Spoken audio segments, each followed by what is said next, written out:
जी बिस्मिल्लाहिर्रहमानिर्रहीम। देखें, मैं समझता हूँ कि इसमें कोई बुराई नहीं है और एक अच्छी रेजोल्यूशन है और इससे ज़्यादा अपॉर्चुनिटी मिलेगी लोगों को। बहुत सारे ऐसे लोग होते हैं जो जिनको लेट पता चलता है कि उनका स्किल कैसा है या उनकी इंटरेस्ट किधर है, तो उनको भी मौका मिल जाएगा। 5 दफ़ा फेलियर का भी उनको एक मौका मिल जाएगा। तो मेरा ख्याल है कि ये एक अच्छी चीज़ है और इससे बेहतर जो है वो टैलेंट हम अट्रैक्ट कर पाएंगे। आमद भी ऐसा ऐसा हो जाएगा ना। अब रेजोल्यूशन आई है, फिर ऐसा हुकूमत इंटीमेट करते हैं, फिर इंशाल्लाह होगा इसको।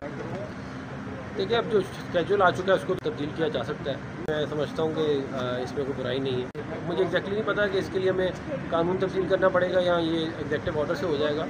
अगर एग्जेक्टिव ऑर्डर से हो सकता होगा तो इंशाल्लाह हम जल्द करवाएंगे। हाँ नहीं, ये फिर इसलिए मैं कह रहा हूँ ना, थोड़ा ये फिर ज़्यादा कॉम्प्लिकेटेड मामला हो जाएगा, फिर उसको देखना पड़ेगा कि कैसे हो सकता होगा तो इंशाल्लाह हम जल्द करवाएंगे। एक अच्छी चीज़ है और इससे बेहतर जो है वो टैलेंट हम अट्रैक्ट कर पाएंगे। समझता हूँ कि इसमें कोई बुराई नहीं है और इससे ज़्यादा अपॉर्चुनिटी मिलेगी लोगों को। मैं समझता हूँ कि एक अच्छी रेजोल्यूशन है।